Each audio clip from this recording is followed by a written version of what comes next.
I have Brian Regar on the phone, and he has agreed to do a manager's interview with me. Thank you, Brian, for My doing this. pleasure. Glad to help. And I just have a few questions that I'm going to ask you. Okay. Can you give me a little background information on your career path and how you got to where you are now? Okay. You want me to start after PT school or before PT school or After PT school would be best. after PT school, you said? Yes. Okay. Graduated from Nova and wanted to stay in Florida. So did a job search for a few weeks and ended up being hired by an independently owned by physical therapists, two physical therapists, private practice, and started working with them. One was Maitland trained from South Africa, and started doing a lot of Maitland skills through her, and then got certified for Maitland. And then went on to get an OCS certification because we were working on mostly orthopedic type injuries in patients. And gradually, it was a small company. It was just a single practice, and rose to senior physical therapy, and then sort of a limited partner, and was sort of I guess you would say, the junior member on the management team, I guess. It was the two owners, and then I was brought in sort of as the third management group. Okay. And we were able to open up a medically based fitness center along the way and franchise that out to different interested parties, and able to sort of navigate the medical landscape as an independent physical therapy practice, which can be challenging sometimes. And I did that for almost 14 years, and now I'm here. Okay. I heard you mention OCS. Can you tell me what OCS stands for? OCS is Orthopedic Certified Specialist, and it's a certification through the APTA that helps therapists who work on a lot of orthopedic type injuries become better diagnosticians and clinicians. And did you do a residency for that? I did not. At the time of OCS, when I applied, you had to prove that you had so many hours working on orthopedic patients, and then pass a test. Okay. So do you feel like having the certifications that you have helped you become a manager? This is like, I wanted to do a residency and a fellowship to get certified, or just get certified in something.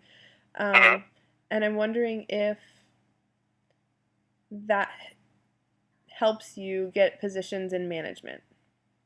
Do you feel like those kind of certifications? I would say not directly. I think they make you much better clinicians, and I think they allow you to fix patients faster and better, and allow you to diagnostically evaluate patients a lot better. But in a sort of traditional management structure, those clinical skills, I don't know if those would translate into a career ladder. So you wouldn't say it would be something that someone from a management standpoint was looking for someone to be credentialed in certain specialties. It would just be more experience? Yeah, I don't know. I don't think it's, certainly the insurance world doesn't reimburse clinicians differently. And if you were sort of in a large sort of corporate management structure, I don't know if that would help your career or help move you into middle management or management. I'm not sure. I think it would probably depend on the organization. I've talked with therapists in organizations that don't really recognize any sort of advanced training clinically, and I've been other therapists who have been in organizations that do reward the therapist to get extra certifications. Okay. I don't know if it's an automatic assistance in the management. Okay. I think it would probably be a case-by-case study. But it does definitely make you a better clinician. Okay. In my humble opinion. Can you possibly give me a day in the life of Brian when you had that management position? Sure. Typically, I would see patients from 8 to 5, usually 2 patients an hour. And hopefully, but not always, I would have a half hour for lunch. And then I would usually spend an hour at the end of the day with paperwork and sort of management things regarding paperwork, insurance. I was in charge of hiring and training new therapists. So if we were hiring someone, I would probably, take a half hour out of my day to put some ads on wherever we were recruiting and go through resumes and try and sort of sort through that with the hiring process. And I was also, when we were starting up the gym, the medically based gym, I would usually spend an hour, usually every other day from like 5 to 6 in the gym, sort of making sure that was running well and interacting with clients and the trainers there. And then there was sort of a corporate meeting with management probably once every 2 weeks that would we would talk about big picture things, and we had the dry erase board and talk about ideas and brainstorm things like that. It's probably about every other Monday from maybe 6 to 7. So I was still treating a full load and tried to work in the management responsibilities if there was a cancellation or a quick lunch break, but usually it was done after patient care, 5 to 6. So it kind of sounds like from that description you had your normal workload that you would have had and then extra work on top of that. You feel like you have a heavier workload than the other therapists that you oversaw? I had a heavier workload than the staff physical therapists, but I don't think I was working any harder than the other management team. The 2 owners probably were putting in just as much, if not more hours, on various things, whether that's payroll or insurance certifications or things like that. We tried to delegate responsibility so we all weren't burning the midnight oil. So we sort of had different areas of responsibility. Mine happened to be hiring and training and overseeing operations of the gym. And you indicated that you had some part in the advertising, but I think that you meant that you were looking for new hires, right? Correct. Correct. So we would put an ad on whether it be Craigslist or the APTA website or calling old resumes if we were trying to hire somebody. Okay. Did you ever have any part in the advertising or marketing of the business? Yes. The therapists, the three of us would either alternate or collectively go to different doctors' offices and market our clinic to the physicians in their offices. Did you do any so other? We would set up lunches and bring lunch for the staff and try and get some face time with the physicians and talk about why our clinic was different than all the other clinics in town and how we were different and in our mind, try to do a better job. So we all 3 of us would kind of do that. We kind of rotate, or if it was a particularly large office, 2 of us may go, something like that. Okay. Do you recall doing any other types of involvement with the advertising process? Were there things like social networking sites or blogs or anything like that that you guys were putting out there, web-based or other things in person or print? Not too much internet-wise. Granted, this was starting 14 years ago, so the internet environment was a lot different. Right. But we would oftentimes do community lectures where we would sort of have a little open house and do a little community lecture I would do, or I would go to a newcomers club and do a little lecture, or go to the YMCA and talk to YMCA members, and with one or two particular individuals. I mean, It's something you need to open up to the whole group and make it an occasional occurrence. And how do you combine that type of relationship where you would get together with people outside of work and also address the tough situations without turning into the bad guy and having to deal with, like, he's the manager, we wouldn't want him at our happy hour kind of situations?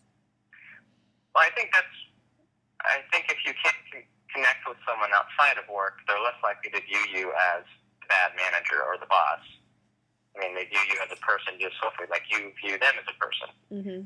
We've found, for instance, a way that we found for an interview process is we sort of had like a group interview, and we would sort of do lunch for the whole office as an applicant came in, and we sort of used that as the second interview process, and that was a way for group dynamics. The applicant kind of see group dynamics work, mm-hmm. and the new applicant, can see, the way things are.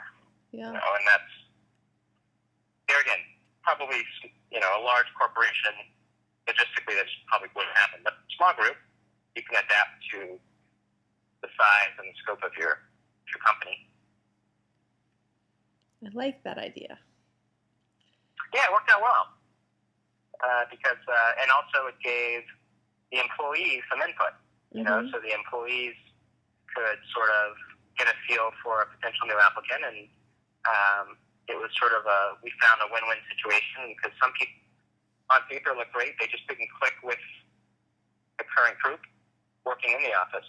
So you wouldn't want to bring someone, even though they look great on paper, into the office dynamics and really upset the office communication and dynamics. So we found that was a really helpful way to do things.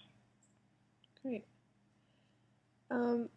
And also, I hear, this is totally switching subjects, but I hear that all the time that I'll be doing paperwork all day as a physical therapist, and that the evaluation portion and the paperwork portion is going to be overwhelming to me. It's going to be a big change, and I feel like as a manager there would probably be even more. Mm-hmm. Did you feel that way? Electronic documentation, I think, will really help that. I think electronic documentation and computer programs definitely make the normal day-to-day physical therapist paperwork much more bearable and efficient. But there's always going to be, as a manager, there's always going to be extra work. And most likely as a physical therapy manager, you're probably going to be seeing at least a partial caseload. In the larger corporations, typically you're not going to see a full caseload and management duties. You're usually going to have 50-50 clinical work management work, or 75-25, because there'll be a lot more human resources paperwork the larger the corporation is. So usually they'll balance that out. And I think electronic documentation will continue to improve, which will be a little more efficient when you're doing paper on the clinical side of things. Okay. So don't freak out. I don't think it'll be that bad. Thanks. Do you think that there are some specific rewards that you found as holding a position as a manager? Say that again? Do you think that there are specific rewards that you got when working as a manager? Yes, absolutely. Are there pluses to all the added work? Definitely made me a better... being a manager forces you to really improve your interpersonal communication with people. and your efficiency with multitasking. I mean, those are things that you have to really be able to improve upon to be a manager. And those are things that serve you no matter what you do, whether that's, raising a family or going into a different job. Well, those skills are things that will stay with you once you really hone them as a manager. Okay. Do you think that there are any pieces of advice that are additional that you could give me as a student about making the transition from student to physical therapist and moving up within a facility to a managerial position? I think the bottom line is you have to really enjoy what you do. Mm-hmm. That sounds very cliche and redundant, but I've known a lot of therapists that climb up a corporate ladder and they're absolutely miserably unhappy because they're not working on people anymore. Right. They're full-time managers and they don't get to work in the clinic with patients. And I've known other therapists that climb up the management ladder and they're so happy not to be working with patients anymore. So, I think you have to understand whatever your end goal is, I think it's important that you enjoy doing it. You have to, there's nothing wrong with taking on a challenge, but you want to take on a challenge so that you can do something that you want to do. Mm-hmm. And I think a lot of people may lose sight of that in the process when they're sort of in the weeds of the day-to-day activities. So just gotta enjoy what you're doing. I think that's the best advice. Yeah, because management's not exactly for everybody. Right. So. Well, thank you very much for your time with that. I appreciate it. No worries. Hope it helps. I'm glad they're getting you a business class. Me too.